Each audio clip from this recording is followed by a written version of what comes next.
When I awoke again, I was on an examination table at the university clinic lying flat on my back. The sharp odor of a hospital filled my nostrils.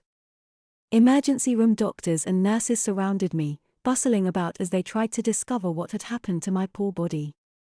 A technician came in the room and wheeled a massive portable X-ray machine over to the examination table. He took a film cartridge out of a storage box mounted on the back of the machine and put it under me.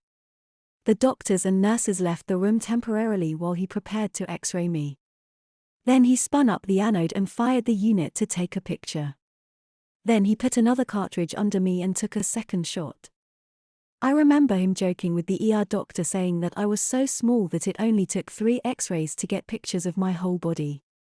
He said he was done and began wheeling the unit out of the room as the doctors and nurses rushed back in to take his place. One of the doctors told a nurse to get me gowned before they moved me to my room, and she told him they were out of pediatric gowns. Pediatric gowns, I thought in amazement, just how small have I gotten? She told the doctor that she had called up to pediatrics and they were sending a runner down with a gown for me. Then I swooned again and blackness closed in on me. I awoke in a crib smelling the strong scent of baby powder. I was startled by the change and started screaming wordlessly in panic. A young nurse ran into the room and dropped the metal side of the steel-barred crib I was laying in to take me out. She bent over me with a concerned look on her face and took me in her arms to lift me up. I felt myself being hugged to her chest as she patted my back comfortingly and made mothering noises at me to quiet my screams. After a moment, I regained my composure and realized where I must be. I looked over the nurse's shoulder and saw that the tiny room had large picture windows on 3 of its facades. As she paced back and forth holding me to her chest, I saw that the room itself was virtually empty. All it contained was a crib, a chair, a large yellow plastic garbage can with a biohazard label, and a bedside table with a stack of white disposable diapers.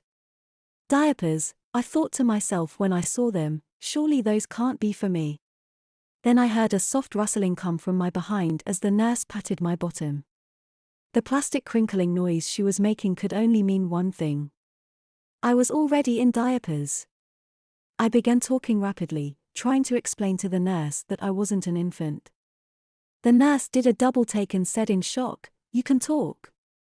"Of course I can talk, nurse," I said reasonably, "I'm 41 years old. Did you think I was a baby? Could you do me a favor and get something else for me to wear? I'm a little old to be wearing diapers." She looked stunned and said, "Well, I don't know. It's the policy in pediatrics that all patients 4 years old and younger must wear diapers at all times. I don't know if I'm allowed to change policy on my own. I've only just started working here." I interrupted her, saying, "I just told you I'm over 40 years old. Now get me out of these diapers." She looked nonplussed and said, "I'll see what I can do," and lifted up the front of my gown. Then her lips pursed and she said, "You're right about one thing. These diapers are going to have to come off you right now. They're sopping wet."